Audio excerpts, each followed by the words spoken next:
Morning, everyone. I just wanted to do a little video about a book that I'm reading. This one, it's pretty good. Just had my first child here recently, and a friend gave me this book, the Nourishing Traditions Book of Baby and Child Care. It's a lot of stuff we already knew, and it's opened my eyes to a lot of other stuff, but it's very well detailed. It's by Sally Fallon Morrill and Thomas S. Cohen, MD. There's a great conversation on YouTube that I'll put a link to with Thomas Cohen, where they kind of break down this book a little bit further as well. But I'm really enjoying it. I'm only about halfway through right now. Not really. I don't know if it's set up to be a book to where you just read it cover to cover. I mean, you can obviously, but it's more just like a reference.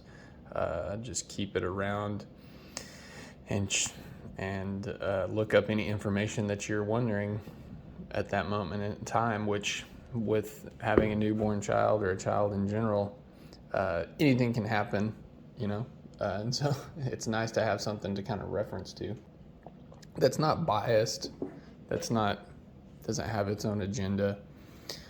Obviously there's an agenda with the book, but the agenda is just the health of your child in the most natural way.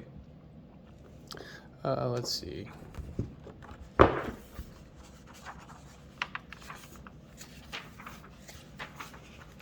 So the contents here, you can kind of see what we've got. Preparing for your baby, which is just getting ready, nutrition-wise, getting ready around the house, things like that.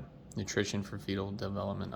That's the second part there. Yeah, so getting mama nice and healthy and making sure that the baby grows properly. Creating a healthy pregnancy.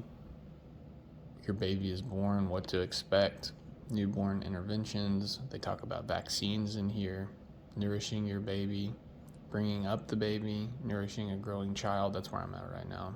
Or bringing up the baby, right in there. From birth to adulthood, child spacing and birth control, the illnesses of childhood, strategies for infectious disease, ear, nose, and throat, allergies, asthma, and eczema, neurological disorders, remedies for illness of childhood. And there's additional therapy instructions, recipes, and resources, things like that. I freaking love it. I think this is a fantastic book. It provides you with just a plethora of information with studies to back up everything that they're saying.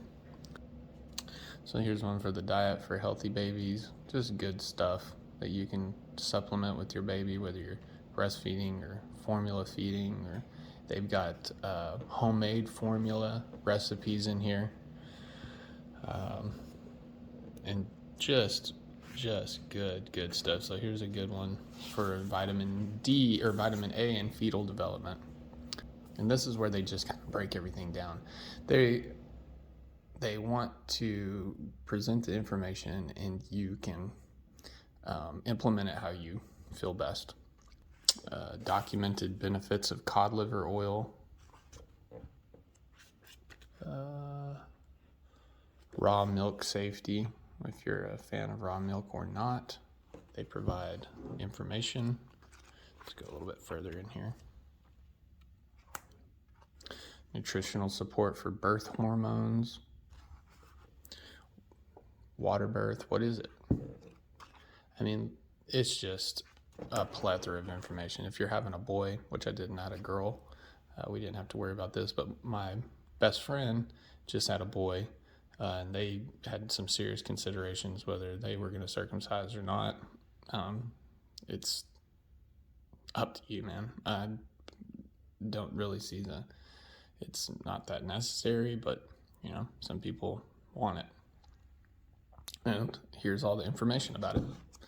And that's all you can do. Just actually educate yourself and not just take other people's opinions. And even this book, I would say read through the book and then challenge all the information in here, because mean, why not? What's wrong with challenging information? That's the whole point. I wouldn't ever just read one book and not question things in it. Even though I think this is really good information, I've definitely duck-duck-go'd a few other things in here. There was they talked about there was a section on, here it is, ultrasound.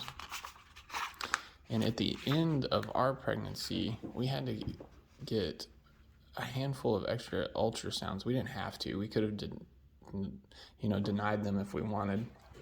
And this kind of scared me a little bit reading through this. Thankfully, our baby is happy and healthy, but we wanted to monitor the situation because obviously we can't see her when she's inside the belly. But this at least provided the information. I did a ton more research, and it turned out to be okay. So some of this can be sounding alarms, but I think it's just trying to make you aware of the situation and the possibilities. That's all. Again, do your own research, and part of the research is just reading, and this book is a good read.